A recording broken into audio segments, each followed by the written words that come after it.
The predictive modeling starting from quantum give us the tool to observe areas, regions that are hard to probe experimentally. And with that knowledge, we can construct new atomically informed constitutive models and put them into a higher level, larger scale modeling that we can directly compare with experiments. So together they enable materials design, not just the materials, but the design of the materials that are functioning in the device with interfaces. So really optimizing designing materials, we should move to the next generation that we want to design materials for their optimized properties in the device. So that's our goal. With this goal in mind, I'll just focus my talk today on solid-state batteries. So I know this is a series of talks related to solid-state batteries. So you probably have known that many advanced fast ion conductors has been developed, but however, they are not we still need functional device and solid-state batteries. So where do I go? Something stopped.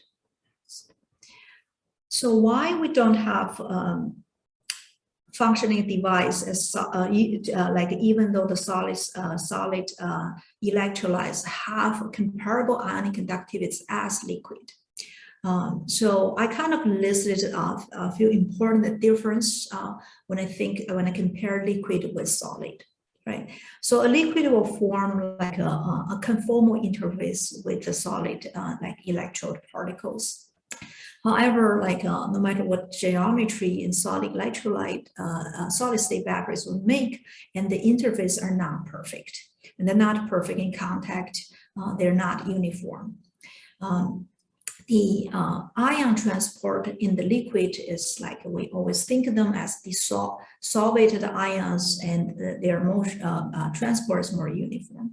However, the solid electrolytes typically will have microstructures, and the ions will hop through the microstructure, both the lattice and the grain boundaries, and as internal interfaces. The mechanical properties of liquid, and solid, of course, are very different. In liquid, in the liquid electrolyte kind of relieve a lot of stresses, right? So we mainly will try to figure out the stress developed in the electrode, but not so much about the electrolyte. But in solid-state batteries, all these constraints from electrode electrolytes have to be considered, and the stress will be more sensitive to the mechanical and geometry constraints. And so the interface between the electrode electrolyte, and that is a very, very important interface. That's where the electrons and ions will meet and they have the charge transfer reaction, and only after that are lithium can be stored in the electrode. And at that interface, in liquid cells, we form a reaction layer. That formation of that layer doesn't really kind of impact the overall cell mechanics stability that much. But in solid-state batteries, and any reaction at this interface will also impact the overall mechanical integrity of the cell. So overall, the liquid and solid are very, very different species. So we need new models to handle them.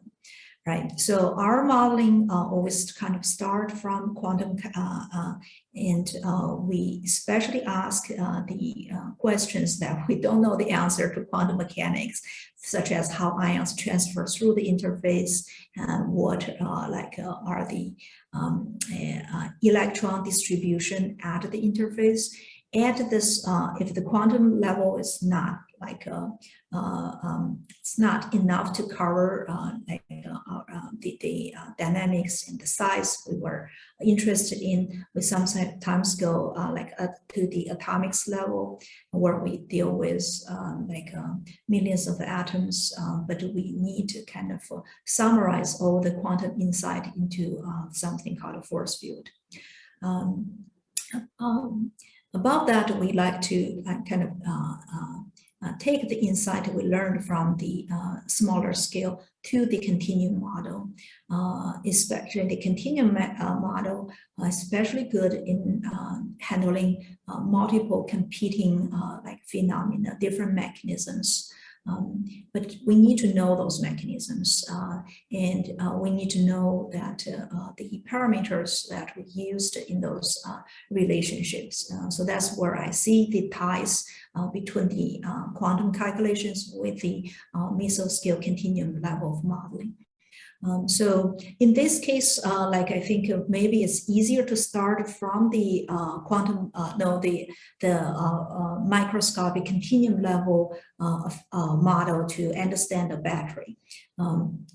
So in the solid state battery, as I said, it's very different from liquid. In liquid, even a 1D model can describe the a battery performance, right? We can use to simulate a lithium diffuse through the electrolyte, and use the Bott-Warmer equation to describe the charge transfer reaction and kinetics at both interfaces.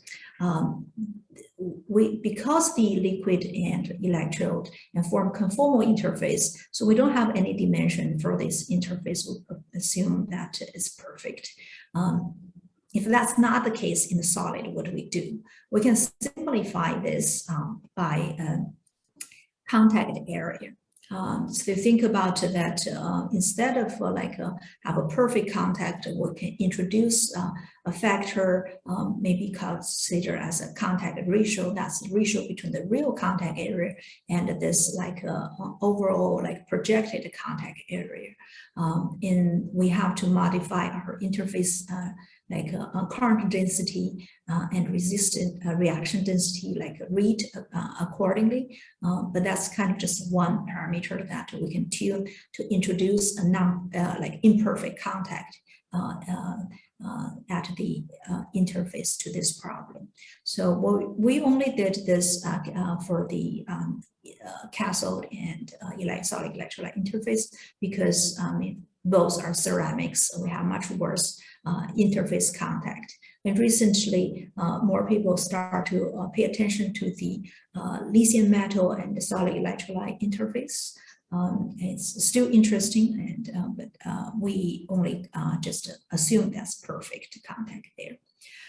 So that's how we can model, modify our 1D model to incorporate this imperfect contact in solid state batteries. And then if we think about a contact, and happened to work on gears before when I was at GM, the contact problem itself is intrinsically multi-scale. If you observe at millimeter scale, you would think these two interfaces are in good contact. But if you zoom in at micro scale, you'll see areas are contacted and some areas are not. If you zoom in to even smaller scales, again, you will see some areas in good contact, some areas are not. Even at atomic scales, this happens, right? So it sounds like an impossible thing to handle, because we don't know which level we should observe our phenomena. But if this contact area or pattern follow a fractal pattern at different length scale, there actually is a solution. So we followed Bo-Person's multi-scale roughness model to calculate the contact area for this multi-scale contacts and roughness model. And now our contact area is now as function of the contact pressure. And this contact pressure, experimentally people have definitely reported it changes the behavior of batteries. So for example, if you during fabrication, having this pressure have like lead to better performed batteries. During operation, if you keep the like apply the pressure, you have less degradation in the cell. We can definitely assume that during cycling, the pressure, this contact area can be reduced due to various deformation mechanisms, right? So here we want to show that if we lose some contact area, what's going to happen? You can see dropped voltage and dropped like capacity during battery discharging. More importantly, it kind of tells us we have to apply a pressure, right, to maintain a good, a well contact interface. But if we lose some contact area over time, it's not a big deal. We can increase up the pressure and recover that lost contact area. So that's kind of what we can use this type of modeling to do, and to suggest to the experiment what level of stress they should apply initially and over time. Actually the stress we predicted from very simple roughness model, and based on the material properties we know of, compare well with the experiment pressure level people have suggested. And now we want to show a little bit more like fundamentals about charge transfer at interfaces. Microscopically, phenomenologically, we use the Bottle-Ulmer equation. You probably have seen this before. So that really kind of was developed for solid liquid interfaces. In the solid liquid interface, we always think about a charged surface and with solvated ions. Later on, I will show we actually need a new model for this interface in solid state batteries. And then we, for the charge transfer to happen, we have like solvated ions coming to the interface, overcome this double layer structures. So here we can basically ask what the energetics for the lithium ion to go from the electrolyte and to meet and react with the electron and become part of the like lithium metal. This process can it's hard to model, number one. But number two, if you just care about like the reaction formation, like the thermodynamics, we can build a thermodynamic cycle to do this, right? We can assume that we're going to take a lithium out of the metal and put it into a solvated electrolyte. And so initially we are going to create a vacancy in the lithium metal, and then we will take that lithium atom into the gas phase. So we have to cause evaporation energy, and then we're going to ionize it. And then we now have a lithium ion in the gas phase and the electron in this gas phase or vacuum. And then we're going to put this electron back to the lithium metal. And that's kind of basically a reverse of the work function. And we're going to put the lithium ion into the electrolyte, and that's going to release the like a solvation energy. Any of these terms can be either measured or calculated from quantum calculations. So after this calculation, we can see if our metal surface is charge neutral, or they call it potential of zero charge. Our lithium is way more like happy to stay in the electrolyte phase, because there's like 1.26 EV energy gain for the lithium ion to stay inside of the electrolyte. To achieve electrochemical equilibrium, this is actually the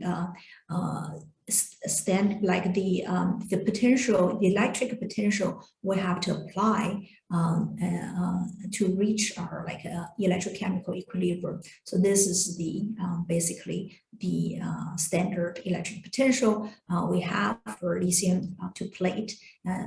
In other words, at this condition, our lithium ion will have the same energy or free energy inside the liquid electrolyte phase or in the metal phase. Or in other words, the oxidized state of lithium ion and the reduced state of the lithium have the same energy. So that is our electrochemical equilibrium condition. At this condition, our forward and backward current are the same. And for the charge transfer reaction to happen, they also still have to overcome an energy barrier. And it's the over potential we applied or tune this or tilt this energy landscape. And so we can get either forward current or backward current.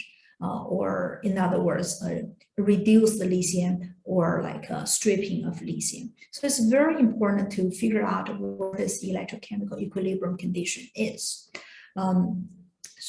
Because this is a liquid, so I want to just go very quickly about the liquid phase. We actually kind of also simulated the dynamic process of this lithium ion. How does it pass this interface? We created like a sandwich cell where we have lithium, we have some protection layer, we have electrolyte. Our cell, maybe 30 angstroms long. We have a little bit more than nanometer thick of liquid electrolyte. It's kind of thick enough, at least in the center, we reach a bulk solution situation. And we actually take the lithium ions through the liquid phase and through this this protection layer, so-called ACI, and react with our electrons on the lithium metal. So we track the energy barriers for this process. It depends on our calculation, and we can see what's the energy barrier is. A slight difference between the two computational methods, but both of them kind of told us that the charges on the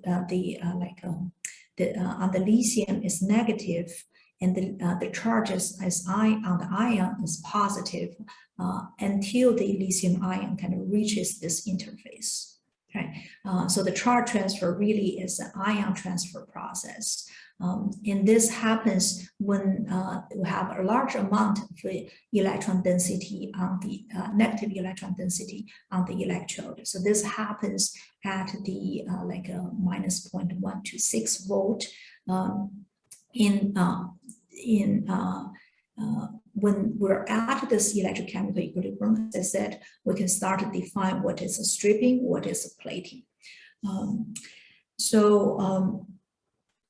And to tie this in a situation with microscopic view of charge transfer, we tie with the Bottle-Warmer equation. So you can imagine what happens when we have the underlying lattice, not every lithium on the lattice will see a lithium ion from the solution, because when the lithium ion comes to the surface, there are solvent molecules around it.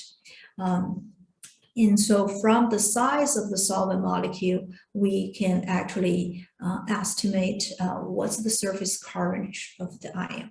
And only a fraction of those ions will have the chance to overcome the dissolution energy barrier, and so they can react with the electron and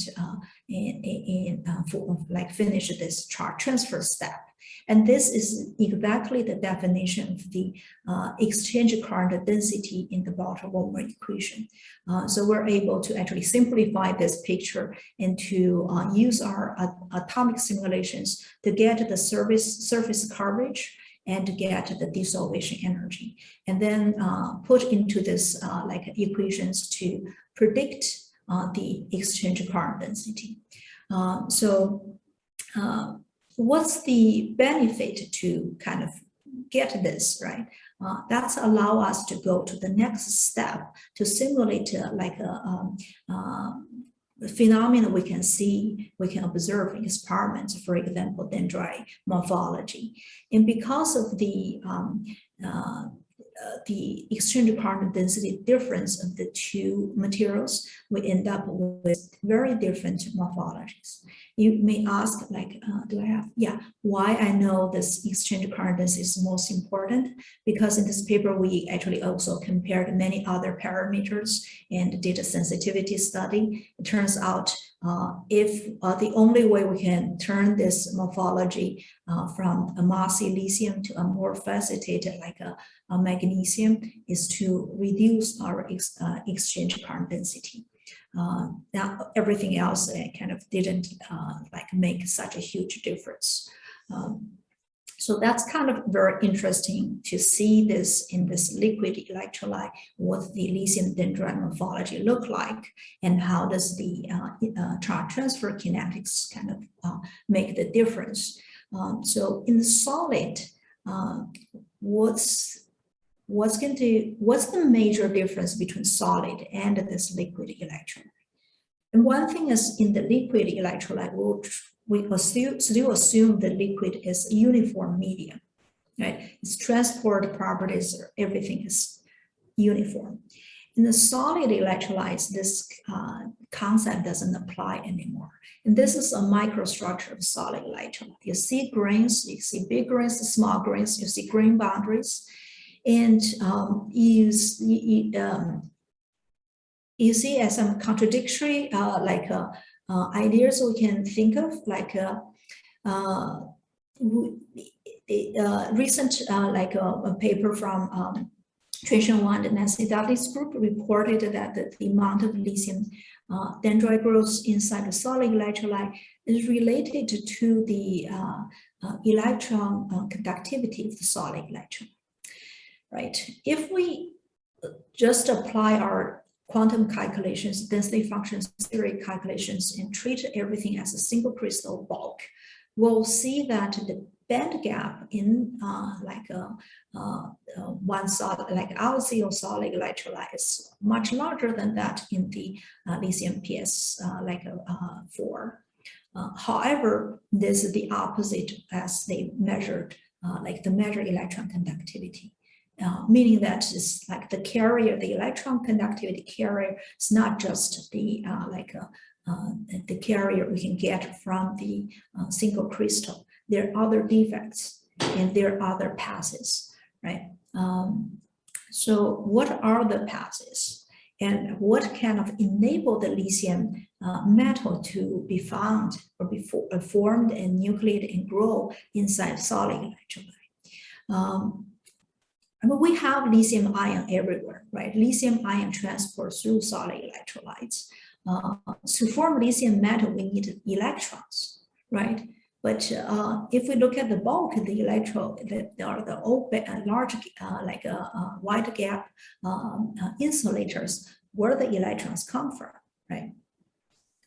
So as a material science, right, you see this microstructure, you know there are internal defects, right? There are pores, there are pore surfaces, there are triple junctions, there are grain boundaries. The defects in the electron distribution, those defects are very different from the bulk. So just as a comparison, if we look at our ZO from their bulk perfect crystal and a slab model with surfaces, you can see we have a reduced band gap. If we have some other non-symmetric surfaces, we can have even some metallic behavior with filled, half-filled band structures on the surface. That's more like metallic-like. All the surfaces have very similar surface energies, suggesting they will probably all are possible to exist in real samples. If we look at if we put excess electrons, right, assuming we have some electrons from the electrode migrate into the solid electrolyte, where do they go? So in LZO, they will occupy those surface states. They will stay on the surface. Actually, one more thing is they will stay actually localized on the lanthanum atom. Lanthanum, not atom, actually lanthanum ion. Lanthanum is one of the strange like ions that's its stability, its oxide stability is even lower than the lithium oxide. Meaning that if we put lanthanum and lithium together, lanthanum wants to be the ion, and the lithium wants to be the metal. So there's also a driving force for the lithium to pick up those electrons to become like atomic on this axial surface. Not all the solid electrolytes behave this way. If we have some other like our PS4 solid electrolytes, we'll put excess electrons, same amount of excess electrons to it, and they all kind of distributed inside of the bulk, and you don't see much on the surface. So even lithium ion coming to those defects on the surface, they won't be able to pick up an electron and to react and to form lithium metal. So this is kind of one mechanism that we proposed and tell our solid electrolyte, like phase field modeling friends, like collaborators from Professor Long-Xin Chen at Penn State. At the phase field model, they can track interface and phase change, phase evolution more naturally. So here the phase evolution it's driven by the chemical, electrochemical, and mechanical forces. So here there's some mechanics being incorporated and the electrochemical driving force being incorporated. And also because of the isolated, the electrons at those defects can nucleate lithium metal. So we added a dendrite nucleation term that proportional to the electron density we can obtain from our DFT calculations. And then we can kind of see the influence and the impact of this phenomenon. So if we assume there's no excess electrons in any of the spring boundaries or triple junctions, we will see that dendrite just continuously grow in a rather more uniform way in different axial samples with different grain sizes. If we take the electron densities from our quantum calculation, and now things becomes interesting. You can see more non-uniform lithium dendrite growth. You can see some non-uniform potential distribution inside the solid electrolyte. And also sometimes you can see some isolated lithium being formed at this triple junction in front of the lithium overall dendrite front. So in other words, it's rather random where this lithium dendrite can pop up inside of solid electrolyte. Whenever this happens, you'll see some jump of the lithium growth front and some quicker lithium dendrite from a lithium amount inside of the overall solid electrolyte. And this seems to be the only way that we can explain the experimentally observed phenomena that you can observe a lithium dendrite everywhere inside the solid electrolyte. It doesn't have to be a continuously growing mechanism like we observe in liquid. So I truly believe that the isotope, the non-uniform, the heterogeneous structure of the solid electrolyte made this dendrite formation in solid electrolytes much more complicated. With the modeling, you can ask what is important, right? You can calculate many different properties. What's really important and to related to the dendrite growth tendency, or if we can make some correlations with experimental observations, right? You can argue about that the mechanical properties shear modulus are higher, so should be more resistant to lithium dendrite growth. Fracture energy is harder to open up the crack. It should higher fracture energy should be more beneficial to a dendrite resistance. More stable interface potential that should be beneficial, but none of them matter. So if we look at the correlation here, it turns out if we believe all this surface, the stability modulus are related to dendrite growth, LZO should be the best among four of this solid electrolytes. It's experimentally is the worst. Okay? It turns out it should be really related to the electronic property of the solid electrolytes, like where the additional electrons is it on the surface or in the bulk? Is the surface band gap larger or smaller than the bulk band gap? And for that, like you can see that LZO behave worse, and that's consistent with the experiment that they kind of behave the worst. While some other species like lipon will behave the best in terms of resist to dendrite growth. Experimentally, like you kind of see that some of this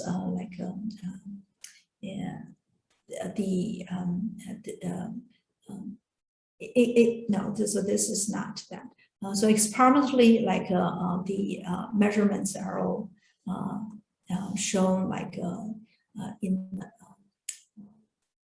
comparison that like lipon behaves the best and the LZO behave the worst. So that's kind of what made us to believe this electronic properties are more important. But I don't like, this is just one perspective, right? So how does this mechanical property factor into dendrite growth, right? So we haven't really talked about the fracture of the solid electrolyte yet. So it will happen, and it will happen from the interfaces, right? So both the electronic property and mechanics will jointly impact. If we consider the cracks being generated from the interface and crack opening, and that give more ways for the lithium to grow inside of the solid electrolyte. So if this is the case, how can we why we only see those cracks just start from this interfaces, right? So it actually is a huge deformation associated with interface reactions. Again, that we want to go back to the continuum model a bit here and just demonstrate this interface reaction is very important. So we mimicked a 2.5D solid state battery people have Alec Talon has made. So here we have LCO solid electrode, lipon as solid electrolyte, some silicon as the other electrode. We'll consider two kinds of deformation. One is the lithiation induced deformation in the electrode. So the concentration gradient in the electrode will introduce some deformation and mechanical stress. And we'll look at the interface reactions and look at how much deformation is and how does that impact the stress. So we mimicked exactly the cell geometry as experiment. We actually kind of tune the kinetics parameters so we can get a reasonable charging curve as experiment. So we have the confidence about the lithium concentration we can simulate from this type of modeling. So this is basically the lithium concentration distribution in the cathode anode in this case. And we can take this concentration and go to the stress, diffusion-induced stress model, and to see what are the stress levels. So these lithiation, we know that for lithium cobalt oxide, for example, the fully lithiated versus non-lithiated will maximum cause a 5% volume change. And I want to point out that if we have interface reactions, we can have much larger volume change. So it's hard to find those measurements, so we went back to our quantum calculations to look at all the possible reactions for the solid electrolyte at different voltages and the anode side or cathode side. And those are the most likely decomposed compounds. And take the volume of those decomposed compounds and compare that with the original volume of we have for the like a solid electrolyte. We see that you can have like a 30% volume change on the silicon side. You can have 8% volume change on the like a cathode side. Notice on both sides we have volume shrink. So it's very easy to understand, right? To have fast ion conductivity, the network or the structure of good solid electrolytes tend to be more open. When they want to become like more stabilized compounds, and the structure tend to be more compact. So on both sides, we see volume shrink. And that will actually develop a tensile stress at the interfaces. You can see that like on both the cathode and anode interfaces, the stress induced from those interface formation are both positive. And there's like a much larger scale compared to the stress that created by the concentration variation in both in the silicon and in the lithium cobalt oxide. If we have the lithiation-induced stress, we can see both the tension and compression, right? In the solid-state battery, is the tensile stress it's more detrimental to open up cracks.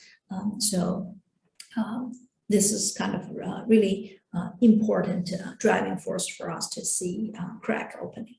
I don't think I have much time to talk about. The other thing I want to challenge you to think about, if we have perfect interfaces, what's going to happen? Do we know everything about those interfaces?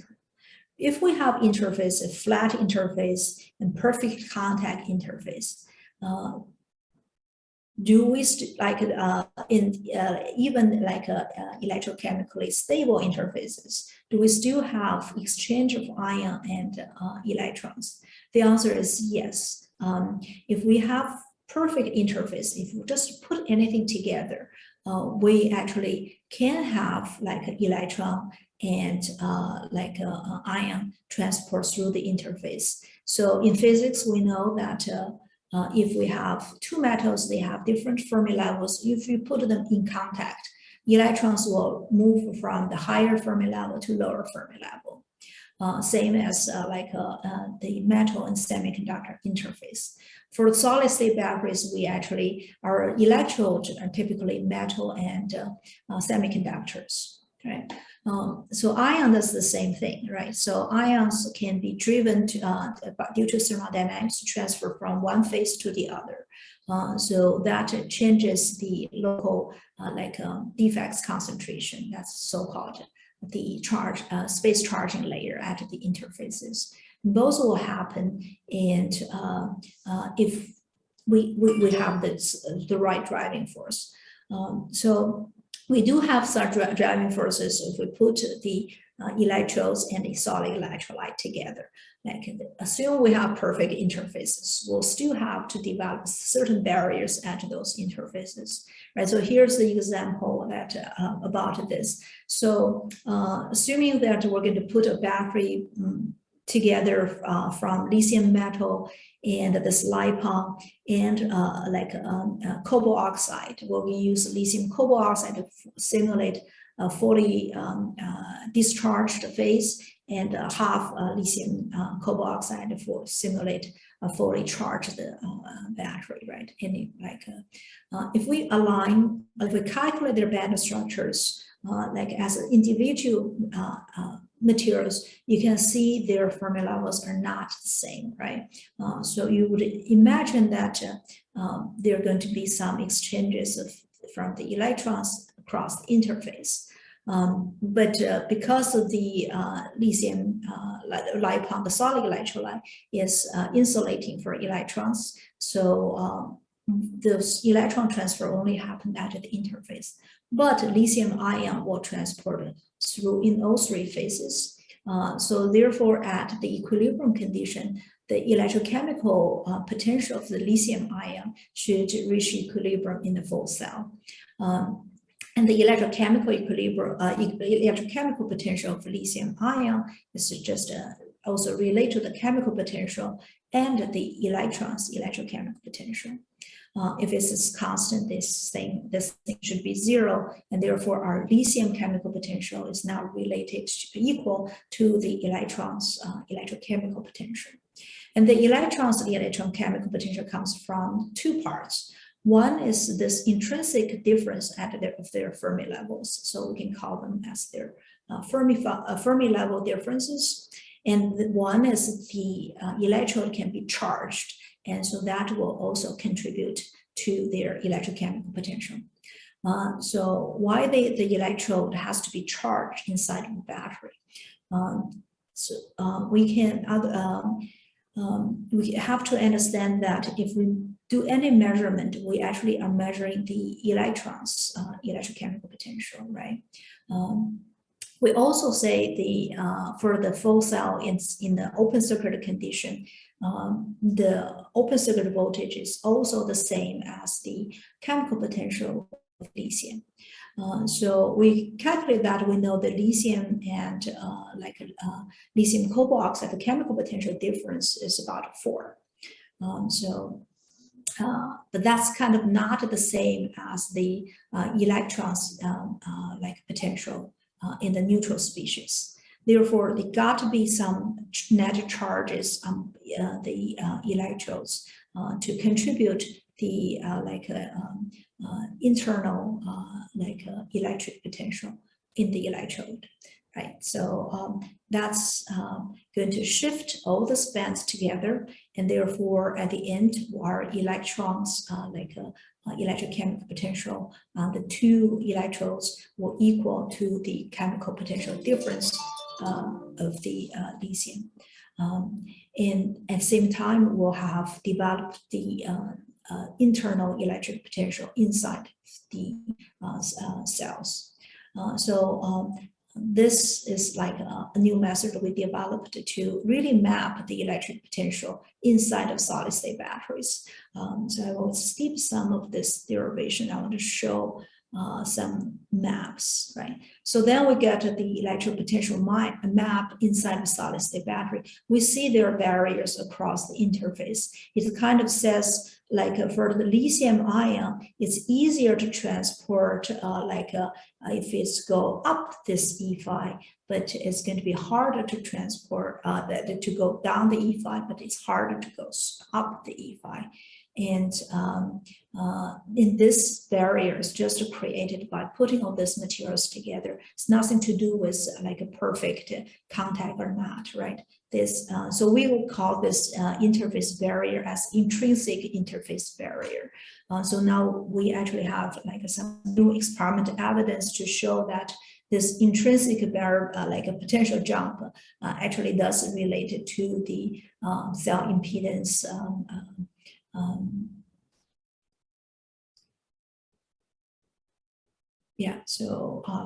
It's actually this barriers changes when as the state of charge of the battery.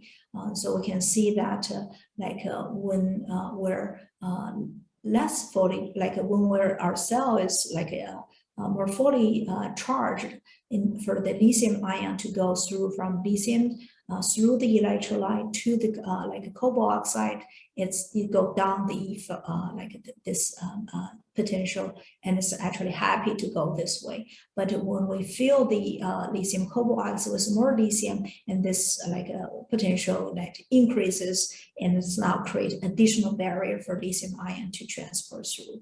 And so this potential, this barrier will depends on the direction of the lithium transport and depends on the state of charge of the battery. The other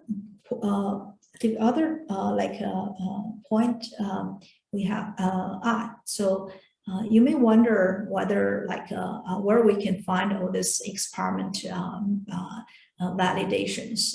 Actually, it's quite controversial in the literature in terms of which direction the lithium want to go, where the band, bending, what's the band bending. So it turns out both can be right. As we said, the transport through for the lithium across the interface, it's actually depends on the state of charge.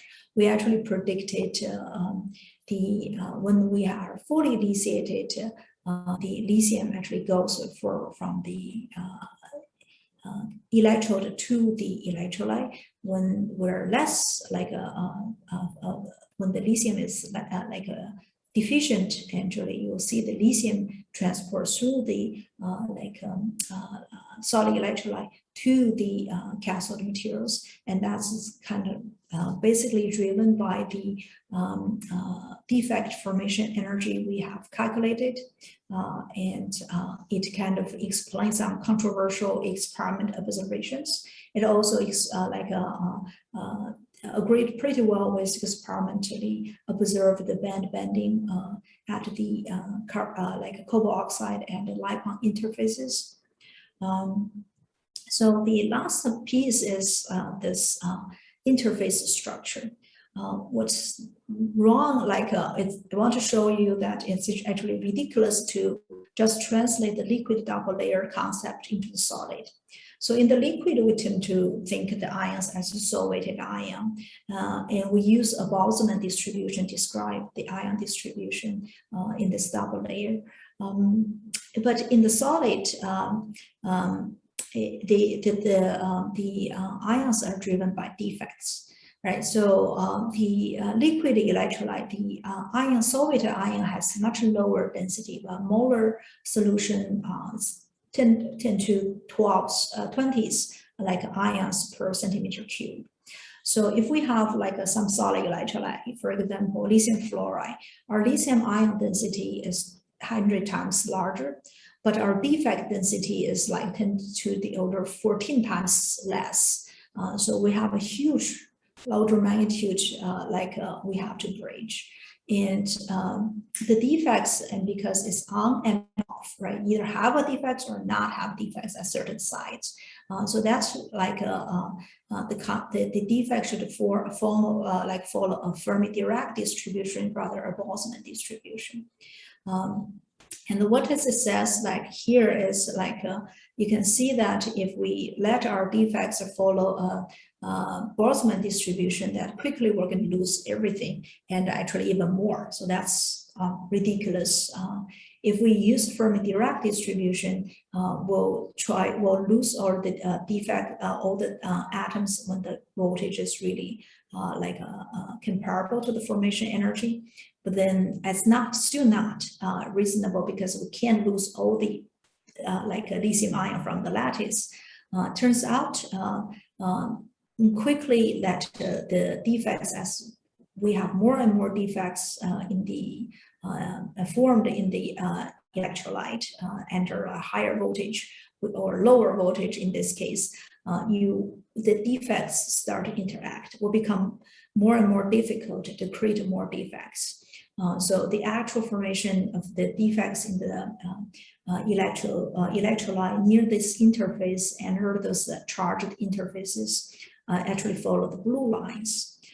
So in this case, we're going to make an assumption. We're going to create a threshold in our Fermi-Dirac distribution, and we'll say our defects concentration is now going to be something like this. It reaches a threshold.